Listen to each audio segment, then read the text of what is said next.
Movie की start में हम दो भाइयों को देखते हैं, जिनमें से एक का नाम बिल होता है। वो अपने छोटे भाई को कागज़ की बोट बना के देता है, क्योंकि बाहर बारिश हो रही थी।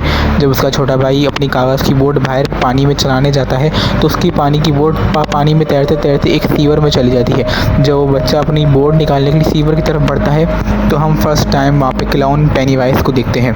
पेनीवाइज उसको बोट रिटर्न करने के बहाने उसको अपने पास बुलाता है। जैसे ही वो बच्चा अपनी बोट लेने के लिए सीवर के अंदर हाथ बढ़ाता है तो पेनीवाइज उसका हाथ खा जाता है। इस भयानक इंसिडेंट के बाद उस बच्चे का कुछ पता नहीं चला और पेनीवाइज उसको खींचकर सीवर के अंदर ले जाता है और सब लोग ये समझ रहे होते हैं कि वो बच्चा मिसिंग हो चुका है। फिर हम एक बच्चे माइक को देखते हैं जो एक शीप फार्म में काम कर रहा होता है। माइक के डैड उससे कह रहे होते हैं कि वो एक शीप को शूट करे, लेकिन वो ऐसा नहीं कर पा रहा होता।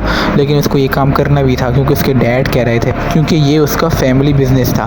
फिर हम स्कूल्स में कुछ स्टूडेंट्स को देखते हैं। वहाँ पर एक बेवरली स्टूडेंट नाम का लड़का भी होता है। उसको उसके क्लास फेलो बहुत ज़्यादा तंग करते थे, उसे बुली करते थे। सब बच्चे समर वेकेशन स्टार्ट होने की वजह से काफ़ी ज़्यादा एक्साइटेड थे। वहीं पर हम एक लेडी को देखते हैं जो एक अपने बच्चे की मिसिंग रिपोर्ट लिखवाने आई थी पुलिस वालों के पास। वहाँ पे एक लड़का हेनरी भी था जो कि नेचर वाइज बहुत ज़्यादा बदतमीज़ था। वो बिल और उसके ग्रुप के बच्चों को बहुत ज़्यादा तंग करता था। जब बिल अपने घर वापस जाता है तो उसके डैड उसको बहुत ज़्यादा डांट लगाते हैं कि बिल अभी भी समझता था कि उसका भाई वापस आ सकता है। उसके फादर उसको समझाते हैं कि तुम्हारा छोटा भाई मर चुका है और ये वो सब करना बंद कर दे जो अपने भाई को ढूंढने के लिए वो कर रहा है, क्योंकि इस वजह से उसकी मदर यानी उसकी माँ को बहुत ज़्यादा गलत लगता था, बहुत ज़्यादा गुड फील करती थी वो। फिर हमें दूसरे सीन में माइक को दिखाया जाता है। माइक जब डिलीवरी कर रहा होता है, यानी अपने ऑर्डर्स दे रहा होता है, क्योंकि ये सब उसकी फैमिली बिजनेस था, तो उसको एक डोर के पीछे बहुत अजीब चीज़ नज़र आती है और उस डोर के पीछे काफ़ी ज़्यादा लोगों की शाउट करने की आवाज़ें नज़र आती हैं और उस डोर के पीछे से वहाँ पे एक हाथ भी नज़र आने लगते हैं बहुत ज़्यादा। तभी वो डोर अचानक खुद से ओपन हो जाता है। फिर माइक वहाँ पर पहली बार पेनीवाइज को देखता है। फिर इतनी देर में हेनरी अपने फ्रेंड्स के साथ वहाँ पर आता है और माइक को टीज कर वहाँ से चला जाता है। फिर हमें बिल के ग्रुप का एक और फ्रेंड दिखाया जाता है जो अपने फादर की लाइब्रेरी में बुक रखने जाता है।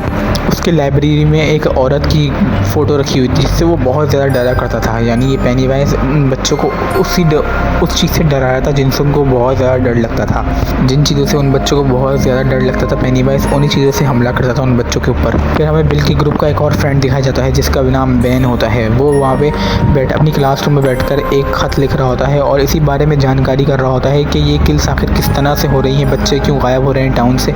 और जब वो ये सब लिख ही रहा होता है ख़त के अंदर, इस चीज़ के बारे में पढ़ ही रहा होता है, तो अचानक से वहाँ पर उसको हेलुसिनेशन होने लगती है। बेन को वहाँ पर एक बैलून भी उड़ता हुआ नज़र आता है। बेन जब उस बलून के पीछे जाता है तो उसको बहुत ज़्यादा ईस्टर एग्स नज़र आते हैं वहाँ पर, जिनको फॉलो करते करते लाइब्रेरी के अंदर पहुँच जाता है कि अचानक से वहाँ पर सर कटा आ जाता है और वो बेन के ऊपर हमला करने के लिए उसकी तरफ भाग रहा, यानी उसकी तरफ बढ़ रहा होता है बेन, लेकिन वहाँ से बचकर निकल जाता है। जब बेन वहाँ से जा रहा होता है तो हेनरी उसके फ्रेंड्स उसको पकड़ लेते हैं, उसको ज़्यादा परेशान करने लगते हैं और यहाँ तक वो अपनी इतनी हैवानियत में ज़्यादा उतर आया था तो उस बेन के वो पेट पे चाकू से एच लिख देता है। जब हेनरी उसके ऊपर एच लिख रहा होता है उसके बॉडी पर, तो अचानक से वहाँ पर एक गाड़ी गुजरती है जिसको बेन हेल्प के लिए पुकारता है, लेकिन वो कपल उसकी एक न सुनते, यानी गाड़ी में जो कपल बैठे थे उसकी एक नहीं सुनते और बेन उस गाड़ी के अंदर एक रेड बलून देखता है जो उसने क्लासरूम के अंदर दिखा था, यानी वो पेनीवाइज ही था।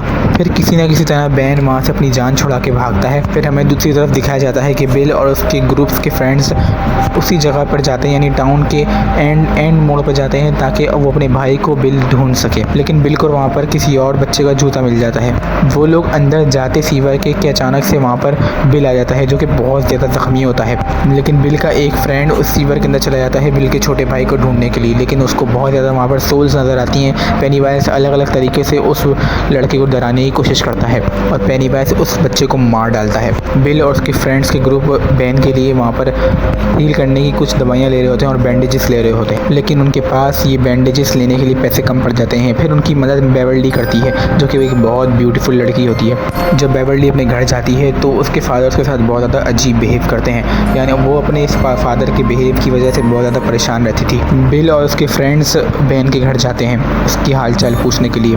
बेन उनको डेरी टाउन से हिस्ट्री लेकर बताता है कि डेरी टाउन आखिर क्या था और यहाँ पर किस तरह के केस होते हैं। बेन उनको बताता है कि यहाँ पर बहुत ज़्यादा लोग गायब हो रहे थे, डिसअपीयर्ड हो रहे थे, लेकिन मतलब ये बात तो ये थी, ना उन लोगों की कोई डेड बॉडी मिलती थी, ना उनका कोई निशान मिलता था पुलिस वालों को ताकि वो उनकी जांच कर सकें। कोई भी सुराग उनका नहीं मिलता था। बस इतना ज़रूर मिलता था कि टाउन के बाहर एक कुआं बना हुआ है, वहाँ पर उनके खून से लथपथ कपड़े मिलते थे। इसके अलावा कोई निशानी नहीं मिलती थी कि वो लोग कहाँ गए, कहाँ गायब हो गए। फिर हम एक बिल के फ्रेंड एडी को देखते हैं जो कि स्कूल से घर जा रहा होता है। वो उसी घर की तरफ से गुजरता है जहाँ पर पेनीवाइज रहा करता था। फिर असल में एडी को दवाइयों का मसला था, तो वहाँ पे खड़े होकर वो अस्थमा था उसको, वहाँ खड़े होकर वो मेडिसिन लेने लगता है। लेकिन अचानक से उस पुराने खंडर से घर के अंदर से एक अजीब सी आवाज़ आने लगती है। लेकिन वो बहुत ज़्यादा घबरा जाता है और वहाँ से जाने लगता है। लेकिन घबराहट के आलम में वो उसके हाथ से वहाँ पर अपनी मेडिसिन गिरा देता है। जैसे ही वो अपनी मेडिसिन उठाने लगता है कि तभी वहाँ पर एक बहुत बदसूरत और गंदा और बीमार आदमी उसको आकर वहाँ पर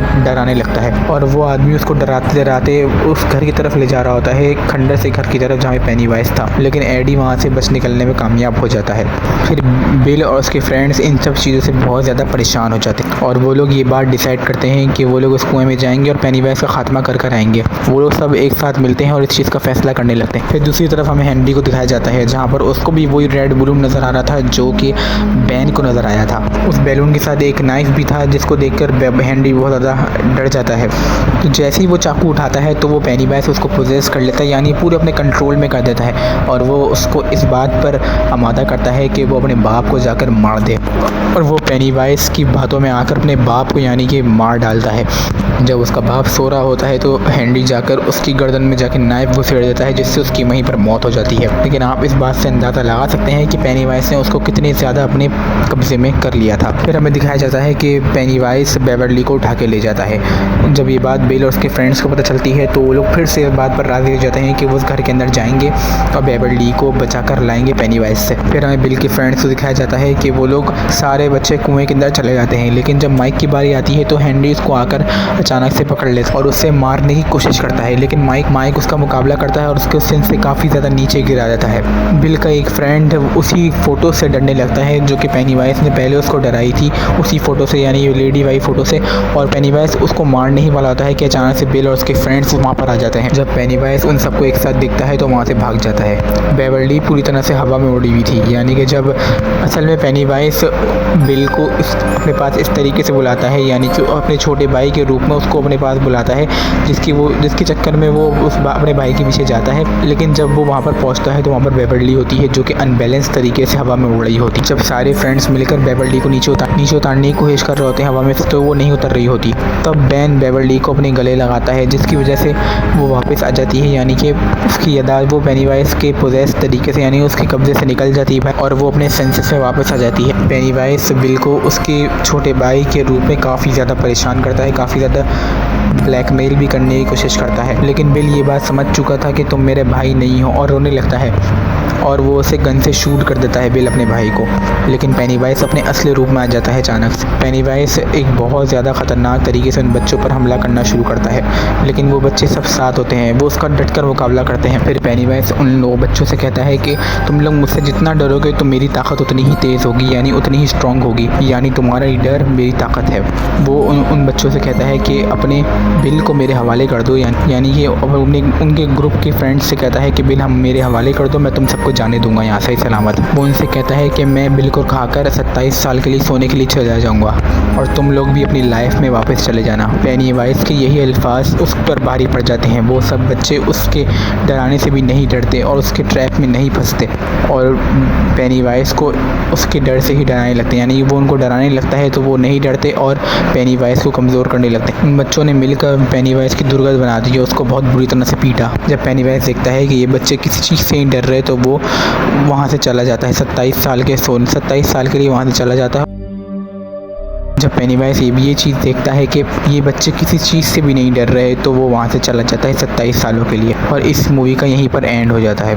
तो गाइस अगर आपको वीडियो अच्छी लगी तो लाइक कीजिएगा, सब्सक्राइब कीजिएगा और आपको पेनीवाइज का दूसरा पार्ट चाहिए यानी कि इट मूवी का दूसरा पार्ट चाहिए तो कमेंट में ज़रूर बताइएगा। मिलते हैं अगली वीडियो में, तब तक के लिए